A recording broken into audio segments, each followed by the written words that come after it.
Sejam muito bem-vindos. Está aberta mais uma sessão de As Novas Crónicas da Idade Mídia.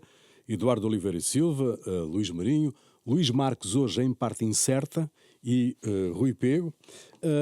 A semana foi dominada pelo episódio da Assembleia da República, onde se colocou a questão da liberdade de expressão. Ventura, a propósito da discussão sobre o novo aeroporto, sobre a localização do novo aeroporto, produziu um comentário sobre o tempo previsto para a concretização do projeto, explicando que os turcos, que não são exatamente conhecidos como grandes trabalhadores, construíram o novo aeroporto de Istambul em 5 anos. Palavras de Ventura, não é? Palavras de Ventura. Caiu o Carme e a Trindade. Aguiar Branco explicou que não está ali para censurar os deputados e elaborou um documento onde se defende que uma ofensa dirigida a qualquer deputado, grupo parlamentar, partido político, extravasa o que é a liberdade de expressão e deve merecer um reparo do Sr. Presidente da República. Mas coisa diferente... Presidente da Assembleia da República. O Presidente da Assembleia da República. Mas coisa diferente é quando essa ofensa ou injúria é dirigida aos não participantes no debate. Houve reservas do Bloco de Esquerda, do PAN e do LIVRE em relação a este documento e vai ser criado um voto de repúdio que pode ser apresentado por qualquer grupo parlamentar. Aguiar Branco tem razão. Eu posso esclarecer aqui primeiro uma coisa que eu acho que é importante. Esclarece. Que é assim, eu tenho aquela ideia de que o Ventura disse tinha sobretudo a ver com os portugueses. E o que ele estava a dizer é que se os turcos levam 5 anos, então como é que os portugueses vão levar 10? Porque era isso que ele estava a criticar. Portanto, eu não acho que fosse sequer uma afirmação xenófoba. Pronto, para clarificar. É xenófobo, quer dizer, não. Eu também... A xenofobia aqui, eu acho que entramos agora é tudo xenófobo e tal. Há aqui um reparo, quando ele diz não são propriamente conhecidos por grandes trabalhadores. Sim, pois. Portanto, aí, de facto, já há uma crítica, sim, já tá bem, uma apreciação, enfim, digamos assim, na generalidade a um povo. Se eu disser que os franceses são chauvinistas, ninguém ficará certamente perturbado com isso. Naturalmente, nem os franceses. Não é isso. Relativamente ao Presidente da Assembleia, eu percebo a posição dele, e defendo-a, acho que sim, acho que ele teve razão em alargar os limites da tolerância, a menos que as pessoas entrem realmente em desvairados insultos. E, portanto, nesse sentido, eu acho que a amplitude de liberdade que ele pretende dar foi bem vista. Com a introdução eventual desta questão do repúdio, pode-se em qualquer momento intervir repudiando e aí a maioria funcionará. Eu acho que prefiro a solução Aguiar Branco à solução ayatoliana dos antecessores que intervinham sempre que alguém se poderia exceder. Mas também já ouvimos muitos excessos na Assembleia, poderemos depois ver quem é que mais excessos comete na linguagem. Diz Marinho, os deputados podem dizer aquilo que lhes vem à cabeça, sem nenhum tipo de contenção? Pelo seu estatuto, sim. Eu vou aqui citar: os deputados não respondem civil, criminal ou disciplinarmente pelos votos e opiniões que emitirem no exercício das suas funções. Isto faz parte do estatuto do deputado, portanto, contra isto não há nada a dizer. O que eu achei interessante neste caso foi a possibilidade, mais uma vez, digo eu, perdida, mas não totalmente perdida, mas talvez mais, porque o debate podia ser mais profundo, de finalmente se fazer um grande debate e de pôr as pessoas a discutir sobre o que é isso a liberdade de expressão. Porque nós temos assistido, nos últimos anos, a uma chamada liberdade de expressão completamente condicionada por determinadas teorias. Vamos chamar a cultura woke, aquilo que se queira chamar. Por exemplo, falamos de discurso de ódio. E toda a gente achou, eu acho que de uma forma até muito exagerada, que também estávamos aqui no caso desta brincadeira do Ventura, já se falava de discurso de ódio, de xenofobia, uma coisa, enfim. Eu pergunto, por exemplo, aqui há uns anos atrás, não muitos, a líder do atual Bloco de Esquerda, a atual líder do Bloco de Esquerda, cantava alegremente uma canção em que se dizia para matar o Bolsonaro. E ninguém ficou muito preocupado com isso. Portanto, há aqui digamos que há aqui dois pesos e duas medidas. Se vamos falar de discurso de ódio, para lá, não é? Porque chamar fascista uma pessoa é o quê? Não é? Chamar nazi a uma pessoa é o quê? É o discurso de amizade, que eu saiba também não é. É evidente, eu não estou aqui a desculpar minimamente, nós conhecemos o estilo Ventura, portanto não estou aqui, que seja bem claro que eu não estou aqui a desculpar minimamente o discurso, os vários discursos que... Sim, os diversos episódios que ele cria. Os diversos episódios, não tem qualquer desculpa. Agora, eles têm que ser debatidos dentro da Assembleia, porque são os outros deputados que têm que criticar, da forma que entenderem, os discursos do André Ventura. Portanto, o papel do Presidente da Assembleia da República, eu acho, as pessoas podem achar, muita gente, enfim, mais a esquerda, mais a extrema-esquerda, achou que foi uma coisa horrível, mas eu acho que a Guiá Branco marcou aqui pontos muito importantes e finalmente limitou o seu próprio poder, que eu acho que é absolutamente notável. Não é? Portanto, ele não está ali, o Presidente da Assembleia da República não está ali para fazer censura. Ele disse-o de resto expressamente. Exatamente. Portanto, os deputados, conforme já foi dito aqui, são irresponsáveis. Não é? Irresponsáveis, obviamente, do ponto de vista criminal. Sim, não são responsabilizáveis. Não são responsabilizáveis por aquilo que disserem. Portanto, acho que as coisas ficaram minimamente esclarecidas. Claro que isto ainda vai dar muita discussão. Agora, é pena que não se faça um debate a sério, um debate profundo, sobre o que é isso a liberdade de expressão no século XXI. Não é? Onde há claramente uma limitação na nossa lei é na apologia do fascismo e nas organizações fascistas. Sim, do claro ponto que de sim. vista constitucional, há essa limitação. Desculpa, e o discurso de ódio é uma coisa em que nós podemos dizer determinada etnia ou determinado povo, seja o que for, deve morrer, ou deve fazer isto, ou devemos fazer... quer dizer, qualquer coisa que seja... Não é só ofensivo, é quase fazer uma proclamação... de um desejo, de ódio, de desejo, de um objetivo. Exatamente, de extermínio de um povo, etc. Há muitas questões que, por exemplo, eu vou aqui a um caso, quando determinadas correntes vêm defender, por exemplo, posicionamentos favoráveis à Rússia relativamente à Ucrânia, no fundo isso é um discurso de altíssima xenofobia, porque aquilo que está em causa é que há um pensamento russo e de algumas subserviências até aqui muito manifestas, até em Portugal, que no fundo não reconhecem a existência do povo ucraniano enquanto tal. E portanto isso é o exemplo mais acabado de xenofobia, para não falar de racismo, porque para tentar distinguir. Esta atitude, esta posição do Aguiar Branco contrasta claramente com aquilo que foi a prática do Santos Silva, por exemplo, que foi o antecessor no cargo de Presidente da Assembleia da República. Do vosso ponto de vista, a atitude do Santos Silva em cima do Ventura permanentemente, vigiando tudo aquilo que ele dizia, deu-lhe vantagem no espaço mediático? Acho que foi. Isto é, ajudou-o a crescer? Sim, é evidente. Como muita gente é evidente. verifica, Quanto mais, define? Até porque o Ventura é uma pessoa que personaliza, é um caudilhista, no fundo, não é? E aquilo deu-lhe um jeitão, cada vez que ele já fazia de propósito de se esticar um bocado para depois suscitar o incidente. Com o Aguiar Branco tem mais dificuldade, mas já com o Ferro Rodrigues havia ali qualquer coisa do mesmo género, não era tão acentuado. Eu acho que acabou por fazer crescer o Ventura e desapareceu o Santos Silva, o que também não foi pior. Não, e depois outra questão, o André Ventura sabia perfeitamente que cada vez que houvesse ali um incidente era notícia. Exato. Sim, sim. Portanto, foi só somar, aliás. Não, mas esse é um propósito que ele esgrime com grande competência. Temos que admiti-lo, não é? Ele todos os dias cria um facto em que ele é o protagonista, para estar sempre na comunicação social, sempre nos mídias. Sim, mas todos. agora, não é? Sim, claro. Agora,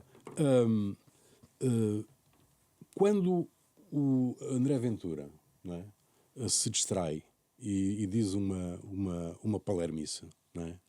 Não é quando se distrai, é quando está concentrado. Eu acho que ele concentra-se para dizer aquilo. A única maneira de não dar relevância ao que ele diz é ignorar. Não, quer dizer, eu acho que depende também. É assim, depende daquilo que ele diz. Não é? Eu acho que fazer deste caso, por exemplo, do caso dos estudos, Uma comoção nacional. fazer disto não é? uma coisa quase de lesa pátria, não é? Acho que é um perfeito disparate. Foi sobretudo... Perfeito disparate. E que eu acho que se fizermos aqui, se pusermos os pesos na balança, acho que cai para o lado dele, mais uma vez, não é? Agora, depende um bocado do que ele disser. Quer dizer, se ele fizer uma afirmação claramente racista ou de forma que seja mesmo ofensivo, objetivamente ofensivo, os grupos parlamentares têm lá pessoas que devem contrapor com argumentos sérios os disparates que ele disser. Portanto, a Assembleia é para isso. A Assembleia da República é para isso. Não é? Não é para estar ali alguém. Portanto, o Presidente da Assembleia da Espécie de República... mestre de escola. Exatamente. A dizer, o senhor pode dizer isto, não pode dizer aquilo. Isto aí, para aí, que já não pode dizer mais nada. Quer dizer, acho que isso é um perfeito disparate e que nós assistimos algumas vezes na legislatura anterior com Santos Silva e eu acho que muito bem o atual Presidente da Assembleia da República esclareceu qual é o papel dele. Há outro ponto, a meu ver, que é importante nisto. É que a comunicação social perdeu a cabeça e foi tudo atrás disto. E nós andamos uma semana... nós aqui estamos ainda a falar disso, mas na perspectiva mediática, não é? Nós olharmos para o número de horas, o número de debates que houve entre jornalistas sobre a interpretação e todo o comentariado... O que é impressionante, porque eu lembro-me há uns anos, não vou fazer aquele discurso do velho Jarreta, não é? Mas de qualquer forma, quando se pedia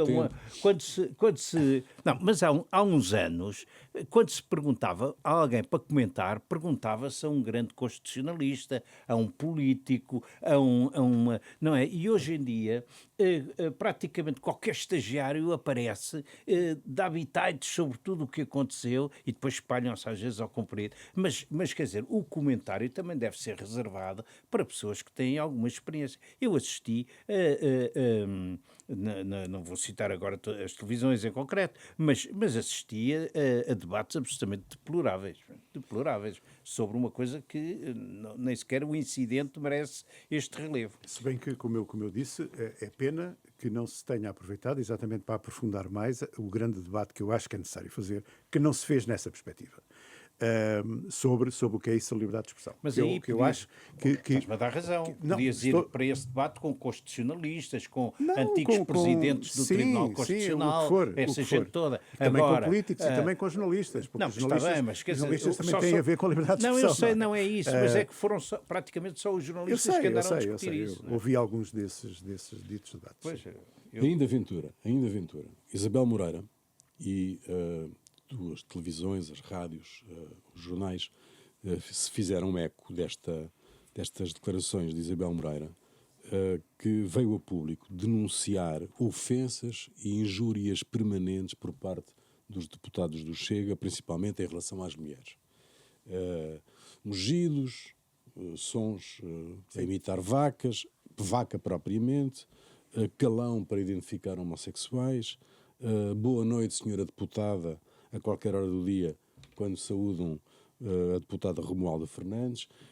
Isabel Moreira, que é negra, justamente. Isabel Moreira fala mesmo em mau ambiente no Parlamento. Este tipo de comportamento deve ser denunciado publicamente? Ou também ajuda a alimentar o Chega? Pois, aí já não sei. É assim, é evidente que nós estamos a falar de 50 deputados, não é? Que têm determinadas características. Naturalmente também é errado generalizar, dizer que são todos assim. Não sei se são todos assim. Mas, naturalmente, a maioria tem este ar um bocado fora do normal, chamemos-lhe assim, que se esperaria de uma Assembleia da República. Agora, este tipo de insultos, que parece que agora são mais recorrentes, eu fui aqui há já bastantes anos, infelizmente porque já estou velho, fui repórter na Assembleia da República E assisti a 2 ou 3 cenas. Uma delas que me recordo muito bem, que foi uma intervenção que ficou famosa de Mário Soares na Assembleia. E que foi neste caso a bancada do Partido Comunista, chamou-lhe tudo. Eu ouvi as coisas mais, incluindo a própria mãe do senhor, não é? Na altura ninguém ligou nenhuma. Não sei sequer se esse tipo de impropérios ficou registado nas atas da Assembleia. Não faço ideia, não sei porque não os fui ler. Agora que eu ouvi, porque estava, ainda por cima a bancada dos jornalistas era a que estava mais perto, pegadinha à bancada do PCP. Isto não é nenhuma crítica ao PCP, podia ser outro partido qualquer, não interessa. Sei que, portanto, este tipo de situações, infelizmente, não são de agora. Portanto, elas sempre existiram. Naturalmente haveria, até pelo... não quero estar a criticar o nível geral dos nossos deputados. Aberto, não é? Não, foi gritado.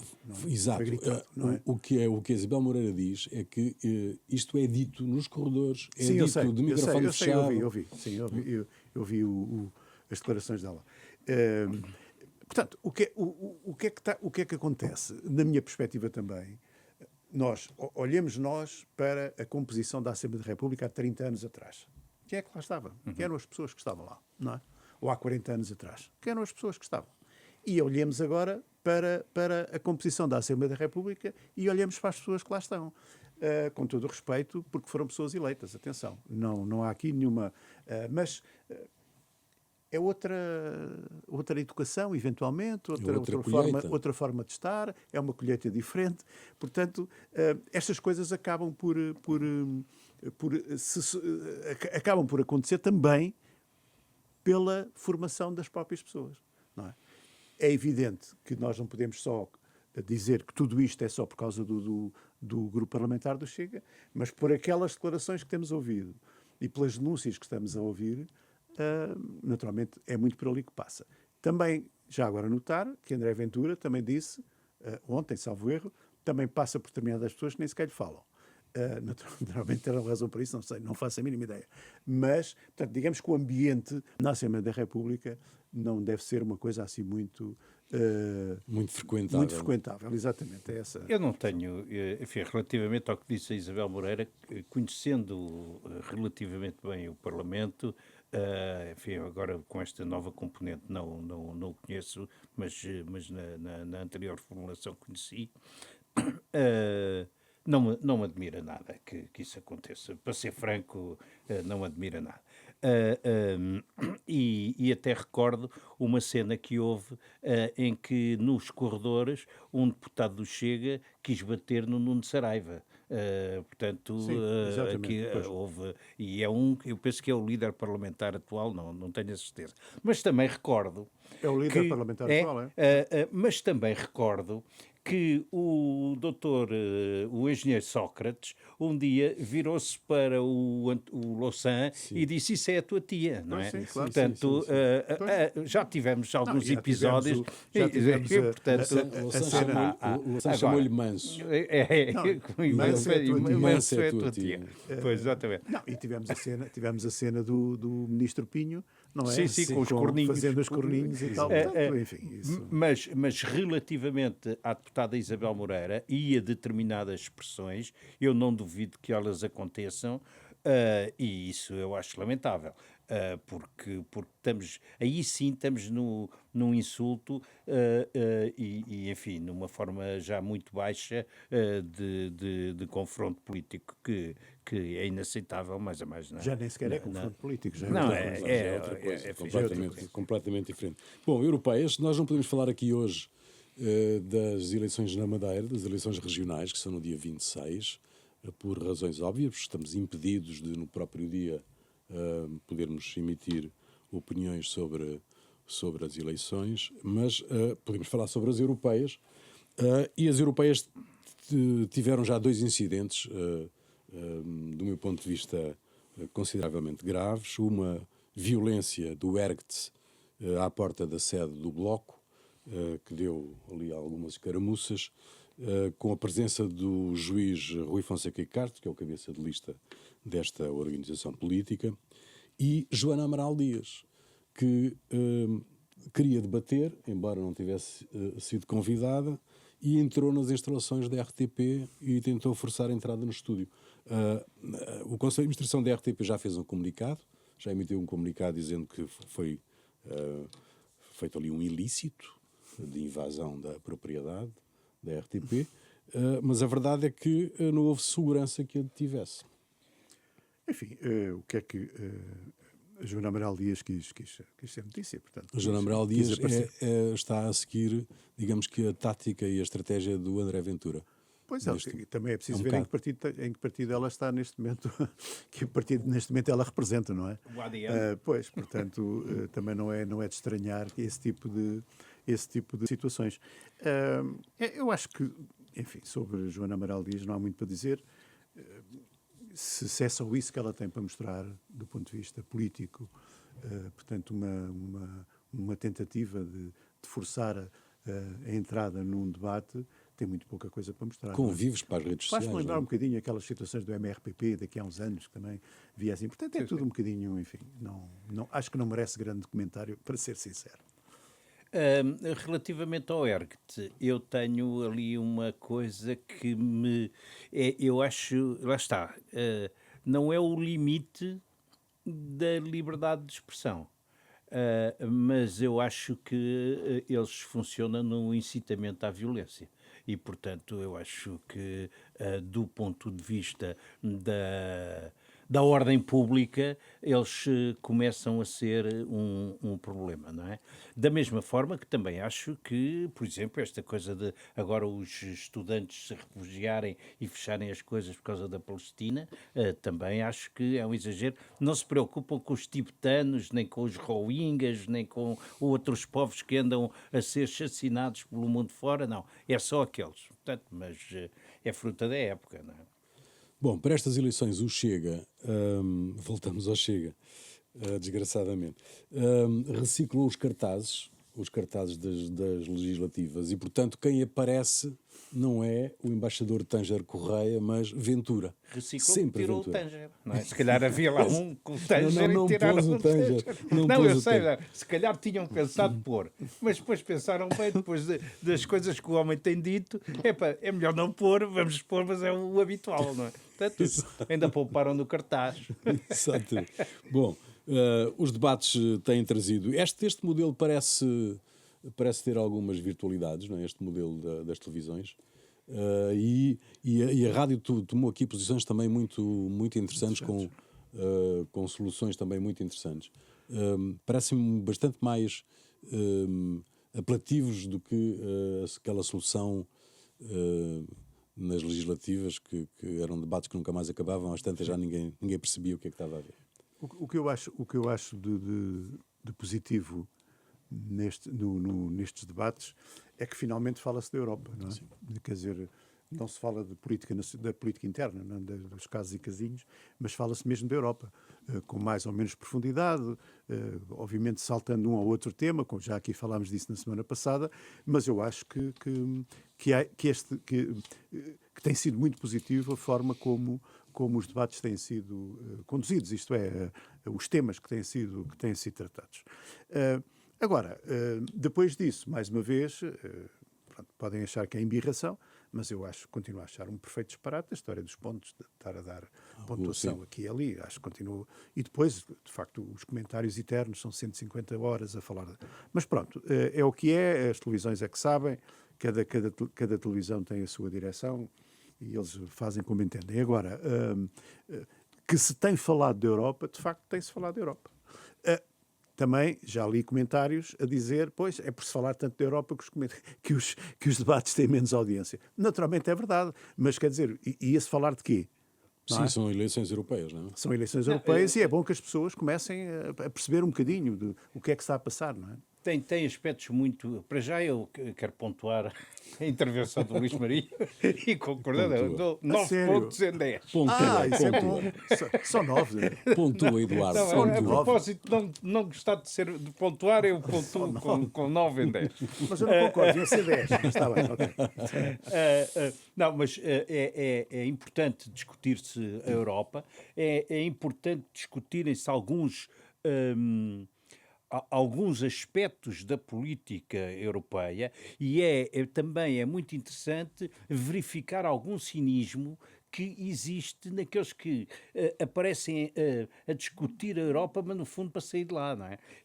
O deputado do PCP só lhe falta defender a saída do euro, já ele defende. Eu não percebia se ele quer o rublo, porque talvez queira até... Agora, por exemplo, no Bloco de Esquerda também se sente um mal à vontade com muitas das questões que envolvem a Europa e a sua construção.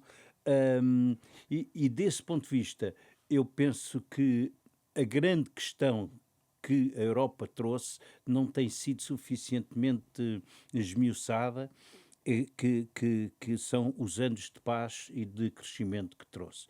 A primeira grande questão que tem que se enfrentar e que eu julgo que não tem sido suficientemente abordada é verdadeiramente a do alargamento, porque há países e Estados, sobretudo nos Balcãs, a quem o alargamento é desejável para eles, mas podem trazer problemas de uniformidade e de unidade da Europa complicados. Eu digo que, francamente, a Sérvia dentro da Europa unida assusta-me um bocado, para ser franco.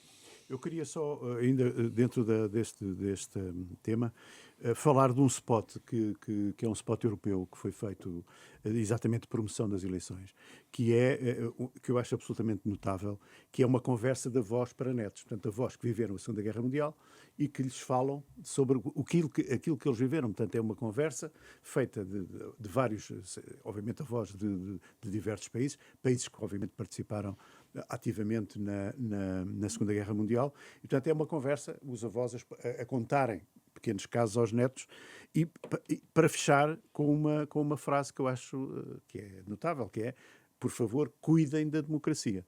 Portanto, que é a mensagem que os avós vão deixando aos netos. Se não viram este spot, acho que vale mesmo a pena. Pesquisar. Já está na televisão portuguesa. Portanto, E depois há toda uma experiência que nós próprios portugueses temos da importância que teve a Europa para nós, claro, não é? A normalização, o crescimento, a instalação, a concretização da democracia e nós temos cá muitos exemplos desse progresso e daquilo que foi útil até em termos de apoios para o desenvolvimento, não é? Neste processo até às eleições de 9 de junho, NH, mês 6, a direita radical tem tomado posições pan-europeias, de alguma maneira, designadamente com uma reunião em Madrid que conglomerou todos os protagonistas das diversas direitas mais ou menos radicais da Europa, incluindo a Meloni, que não esteve presente, mas mandou um vídeo, e onde esteve também Ventura. Outra vez Ventura. Portanto, vamos voltar a falar. Mas também veio o Milei, até vieram reforços da Argentina. Vieram reforços da Argentina. Aliás, Que deu um incidente diplomático tremendo que ainda não acabou. Não. E Ventura explicou aos castelhanos, quando subiu ao palco, que vai ser Primeiro-Ministro de Portugal. Sim, disse. Aliás, ele apontou o homem do Vox como futuro Primeiro-Ministro de Espanha, apontou a senhora Le Pen como futura Presidente da República de França, e já agora, como ele disse, já agora eu também vou ser Primeiro-Ministro de Portugal. Pronto, faz parte. Isto é Ventura, no seu melhor. Não é? A vida próxima de Ventura e do Chega depende do resultado destas eleições. Destas eleições europeias? Eu penso. Ou passa um bocado por aí? Eu penso que... Vamos lá ver, só uma nota antes. Quando a Europa for governada por partidos nacionalistas de direita, a Europa vai correr mal. Porque, por definição, a direita, por exemplo, belga, odeia a direita holandesa, não é? Quer dizer, os nacionalismos são um recuo, pode ser patriótico, patriota, sem recuo, ser... é um recuo para a Europa, para a União Europeia, Quer dizer, no como é dia em evidente. que nós tivermos governos francamente nacionalistas à frente de Portugal e outro de Espanha, eu acho que as coisas não devem correr tão bem como têm corrido por agora, não é? Bom, mas isto, enfim, se calhar estou enganado. Relativamente às eleições e àquilo que é reportado como sendo sondagens, eu diria, enfim, as coisas estão mais ou menos empatadas entre o PS e o PSD, a grande questão que se coloca são os outros, nomeadamente o Chega.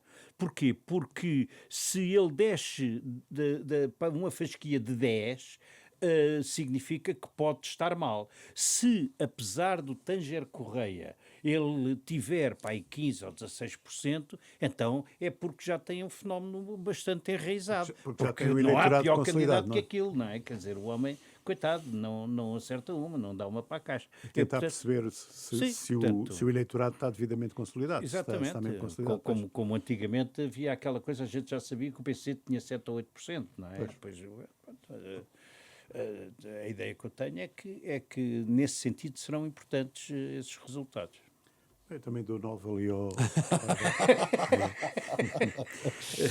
o que eu acho... No final eu tenho que lhes dar nota. Viste, Rui? Temos que pontuar a moderação. O que eu acho é, em relação a este congresso do Vox e tal, eu acho que a nossa comunicação social, não estou a dizer que não devia ser coberto, mas que a nossa comunicação social, decididamente, estou a dizer no geral, está fascinada pela extrema-direita. Entusiasmoso. Está entusiasmoso pela extrema-direita. É um fenómeno novo, de facto. Cada vez há sempre ali notícia, portanto, há sempre ali umas parangonas, há sempre, eventualmente, uns títulos giros e tal, mas eu acho que a nossa comunicação social está mesmo embeiçou. Quer dizer, como aqui há uns anos com o Bloco de Esquerda. Quer dizer, isto não é um fenómeno novo. Lembro-me que aqui há uns anos o Bloco de Esquerda, cada vez que fazia qualquer coisinha... Com a diferença de que as redações não têm... Não são as mesmas. Não, nem têm Também. a adesão... Falam daquilo com hostilidade, enquanto se falava, temos que o reconhecer, do Bloco de Esquerda com carinho. Mas que às vezes não vejo grande hostilidade. Mas o problema é que eu também não tenho visto grande hostilidade em relação ao Chega, percebes? Mais dos comentadores do que propriamente das notícias em si, da forma como as coisas são cobertas, etc. Aí já estou triste. Sim, está bem. Temos aqui uma... Quer dizer, não estou a dizer, atenção, que a comunicação social que apoia o Chega, não estou a dizer isso. Estou a dizer que está fascinada. Não, portanto, está fascinada no sentido noticioso. O fenómeno Com o em Bloco si. de Esquerda É aderiam alegremente. É evidente que o fenómeno é um fenómeno que tem que ser coberto e é um fenómeno importante. E é um Sem fenómeno dúvida, Nós que andámos dentro até das pelo redações, crescimento. Sem dúvida. vimos bem, não é? Até pelo crescimento que a extrema-direita tem tido, não só em Portugal, como praticamente em toda a Não, Europa. e é preciso percebê-lo, não é? Para E é percebê-lo preciso entender. tem que se Eu viver. penso é que ainda não se entendeu, mas isso é só uma opinião pessoal. A questão do miúdo nepalês, que afinal é uma história que nunca aconteceu, que só me fez lembrar o arrastão de Carcavelos, não é? Que também não existiu. Pois. E que foi construído pelos média. Pois. Hoje é mais complicado, é muito mais complicado neutralizar essas coisas e desativar esse tipo de coisas. Se bem que a organização que deu a notícia depois veio corrigir e veio assumir o erro. Não é? Foi toda a gente atrás da informação que aquela organização deu, não é? Portanto, até de uma forma muito explícita, enfim... muito explícita, muito concreta. Tinha havido uma criança que tinha sido linchada e tal. Pelos vistos, acho que nada disso aconteceu. Nem se sabe se a criança existe, se não existe. Ainda não percebi bem, porque não percebi bem a correção que a própria organização fez deste fenómeno, deste caso, que pelos vistos não foi caso nenhum, não sabemos. Mas é mais uma vez, a gente pega nisto, eu acho que devemos pegar nisto mais uma vez pela questão da comunicação, e pela forma como estas coisas acontecem e são... reproduzidas. Alguém foi atrás do caso, alguém foi tentar saber exatamente quem era, como foi. Naturalmente tentou-se, não é? Eu não estou a dizer que não... Agora, o caso eu acho que há falta de investigação nestas coisas. Há falta de investigação. Não se vai atrás do caso. E, sobretudo, há situações... Vamos lá ver uma coisa. É desculpável porque há uma pessoa que dá a cara, não é? Uma pessoa que dá a cara para aquela organização, não é? Que disse isto aconteceu assim, assim, assim. Ok. Mas não sei se depois não era preciso ir um bocadinho Tentar encontrar atrás. os pais da criança, falar com Qualquer eles, coisa, a polícia... não é? Qualquer coisa, não é? whatever. E o que é certo é que criou-se aqui uma tempestade num copo d'água e a informação não sabem disto. Há um ponto em que eu acho que a reflexão tem que ser feita. Este caso é paradigmático, porque, por um lado, há um erro na origem, por outro lado, não há seguimento, na confirmação. Mas já há aqui um assunto que é muito substancial, que é assim: as redes sociais são fonte de notícia por si. Isto é que é o problema principal e perigoso. Porque uma coisa é dizer assim: o Trump ou o Biden, ou seja quem for, disse no X, que aliás, quando se diz X, diz sempre antigo Twitter, podia ter ficado Twitter já agora, porque não é? Não vai-se lá saber porquê, não é? Mas ali sabe-se que há um presidente ou um ex-presidente e que há toda uma equipa e, portanto, aquilo tem legitimidade e credibilidade. Mas nós vimos reproduzidas imensas coisas que não têm fonte de legitimidade, a não ser boatagem, às vezes imagens que nós não sabemos de onde é que são. Há um conjunto de coisas. Portanto, temos de ter muito cuidado porque, e até, por exemplo, nem sempre um político que mete qualquer coisa numa rede social deve ser reproduzido como sendo certo, não é? Porque, a menos que ele tenha já uma determinada projeção e que se perceba que ele pode aparecer uma pessoa que se faz passar por ele, não é? E, portanto, há todo um cuidado. As redes sociais não são fonte direta de notícia, ou não devem ser. É preciso evitar, para evitar também estes problemas, embora este caso tenha uma natureza diferente. Luís Marinho, tu tens o exemplo de um título, por exemplo, de um jornal que foi reproduzido. Era o meu enigma de hoje, mas de qualquer das formas não tem problema nenhum. Se quiseres deixar para os enigmas... O Correio da Manhã fez um pequeno título de primeira página e depois uma página interior com o seguinte título: Perdoado por anos por homicídio, homicida volta a atacar 40 anos depois. Ora, uma pessoa que lê isto pensa assim: o Ianes perdoou um malandro. O que é que aconteceu? Em 1980, naquele período normal, penso que é na altura de Natal, ou terá vindo alguém... Indulto. Sim, um indulto. 2 anos. 2 anos. Tirou Reduziu 2 2 anos na a uma sim. pena de 17 anos. Não é? Que é uma coisa que tem acontecido com toda a normalidade. E isto aparece como título. Quer dizer, como se Ianes tivesse perdoado um malandro. Sim. Não é? Perdoou-lhe. Portanto, isto é o título. Não contentes com isto, não é? Um programa da TVI ou da CNN, que se chama Em Cima da Hora, apresentado pela Conceição Queiroz, vai atrás disto com o mesmo título, da mesma forma. Reproduz exatamente Reproduz o título, não é? Aliás, eu vi já 1 ou 2 programas, metade daquilo são notícias do Correio da Manhã. Já agora deviam citar, mas nem se citam. Mas vai atrás do título a mesma coisa. Perdoado por anos, cometeu o crime outra vez e tal. Quer dizer, as pessoas não estão... eu não sei, isto é um programa de informação, atenção, a Conceição Queiroz é jornalista, não é? Não sei é quem faz a edição disto, quem coordena este tipo de programas, o que é que anda a fazer? Pois, O que é que anda a fazer? Porque isto é absolutamente... Quer dizer, foi com Ianes como podia ser com outro Presidente da República qualquer, não é? Mas quer dizer, ir manchar... É uma injúria.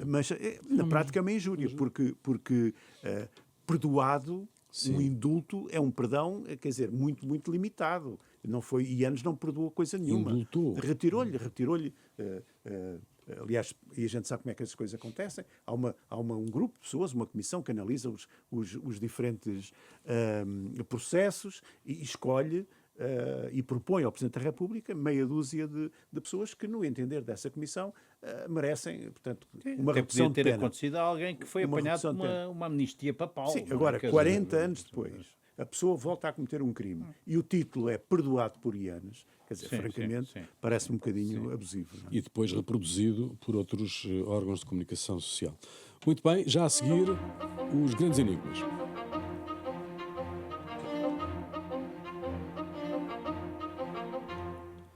Os grandes enigmas, quem quer começar? Já te rebentei com como já me um rebentaram o enigma. meu, mas eu Mas tenho tens aqui É uma- sempre um enigma. tenho aqui O enigma há trazado. sempre um enigma desconhecido que espera por mim. Isto não é bem um enigma, mas eu queria falar disto, que é o atual Ministro da Educação, que eu acho que é um exemplo de comunicação deste governo. Para já, pelo sucesso que teve, pelo menos, com uma parte substancial de sindicatos e, portanto, envolvendo 100 e tal mil professores, em conseguir, finalmente, resolver o problema do atraso dos tais, não sei Do tempo de quantos anos, serviço. não sei quanto, do tempo de serviço. 6 Muito anos, bem. 6 meses e 23 dias.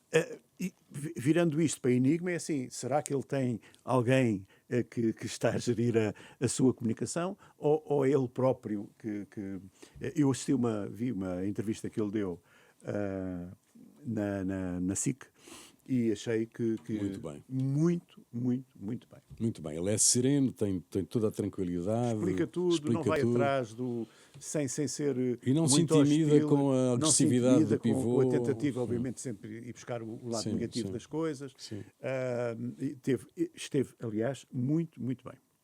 Bom. Essa questão dos professores vai ser interessante porque já se percebeu que há um grupo que vai receber os retroativos, digamos, mas não vai assinar o acordo, não é?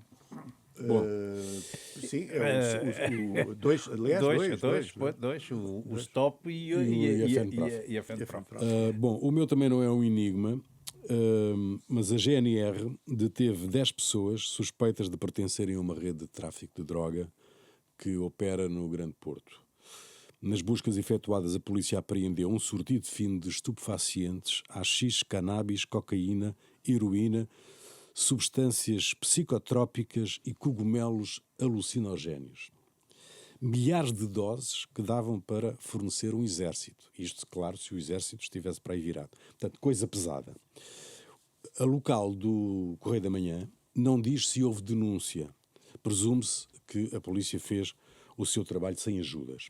O mesmo não aconteceu em Coruche, onde as autoridades foram ajudadas por um incêndio na própria casa do traficante. Foi o fogo que denunciou a existência de uma estufa de cannabis. A GNR local deteve o homem por tráfico de droga, preso, sem casa e sem negócio. Uma desgraça, de facto, nunca vem só. Não fosse o incêndio... Eu vou optar por não é bem um enigma, mas é por uma entrevista. Hoje ninguém tem enigma.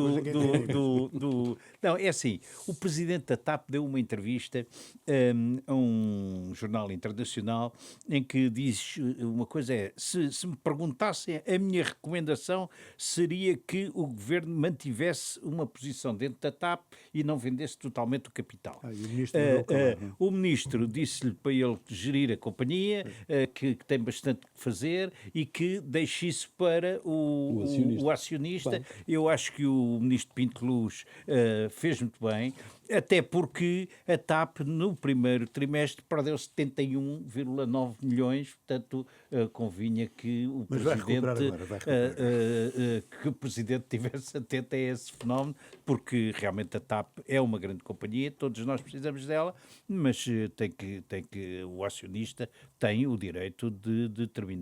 É preciso que o processo corra melhor, e aí o enigma, do que da outra vez, que acabou tudo anulado, não é? Portanto, faça-se isto como deve ser. Bom, termina aqui mais uma sessão de As Novas Crónicas da Idade Mídia, um programa de Eduardo Oliveira Silva, Luís Marinho, Luís Marques e Rui Pego, produção de Marina Duarte, desenho sonoro de António Fialho, operações de emissão de Rui Glória, imagem de Miguel Rato. Ao domingo, ao meio-dia na Renascença, sempre à sexta-feira, ao fim da tarde, um novo episódio em rr.pt e em podcast nas plataformas habituais, ao alcance de um clique. Até para a semana.